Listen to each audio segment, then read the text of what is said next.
A rare glimpse of a Syrian rebel weapons storehouse, CBS News.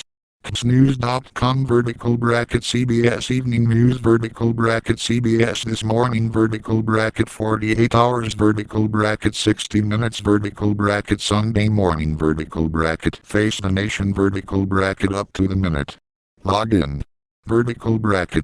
Register. Your profile. Log out. CBS Evening News. Full episodes interviews Washington Business Health in the Road About Us the Team. September 5, 2013 7:17 p.m. Print text. A rare glimpse of a Syrian rebel weapons storehouse. By Clarissa Ward. Play CBS News video. Scroll left, scroll right. Play graphic video. Rebels execute Syrian soldiers. Graphic video. Rebels execute Syrian soldiers. Play 9/5. Inside Unfree Syrian Army's weapons arsenal. 9/5. Inside Unfree Syrian Army's weapons arsenal. Fallen hero's heart now serving a war hero. Play concern over more teens smoking e-cigarettes. Concern over more teens smoking e-cigarettes. Play 9/4. Senate committee votes to strike Syria. Congressman get. 9/4. Senate committee votes to strike Syria. Congressmen get an earful from constituents. Plain SAPIX locks of internet encryption. SAPIX locks of internet encryption. Play number of extremist rebels difficult to determine. Number of extremist rebels difficult to determine. Play fallen hero's heart now serving a war hero. Fallen hero's heart now serving a war hero. Play Ariel Castro's former neighbors react to his death. Ariel Castro's former neighbors react to his death. Play area near Fukushima remains a nuclear danger zone. Area near Fukushima remains a nuclear danger zone. Play notebook, thanks. Notebook, thanks. Play constituents calls and emails pressure lawmakers on Syria.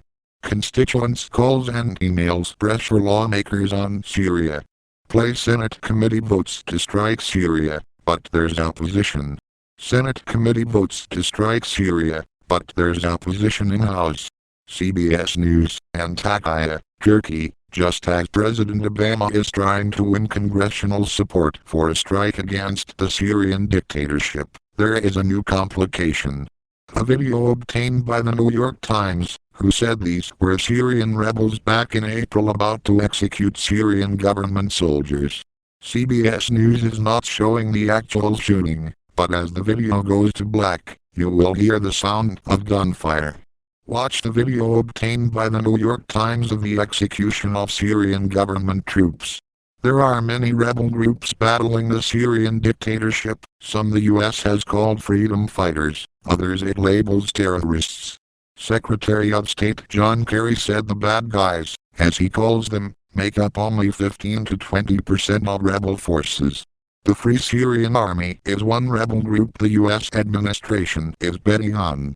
These members, whom the U.S. considers moderates, are seen as a force that can counter the growing influence of radical Islamic groups that have also joined the fight. Already the moderate rebels are marching in U.S.-issued uniforms and they are getting other help. Colonel Adnan Katoba, who is in charge of the Free Syrian Army's supplies, said the U.S. hadn't delivered what it had promised, ammunition. CBS News. Colonel Adnan Katoba, who is in charge of the Free Syrian Army's supplies, took us to a warehouse in northern Syria, where they are stored. It was filled with boxes shipped from the States, body armor, helmets, even American military rations. But, he said, there's one thing that the U.S. has promised that it hasn't delivered. We haven't even received a single bullet from America so far, he said. A rare look at a Syrian rebel weapons storehouse. He took us to another warehouse where the group stores the ammunition. It was almost entirely empty. And this is for the whole Free Syrian Army, Katobi explained. All they had left were some machine gun bullets and rocket-propelled grenades, not enough to go into battle with. He said this wouldn't last 5 minutes. Al-Qaeda-linked rebels assault Syrian Christian village. Putin calls Kerry a liar on Syria. Syria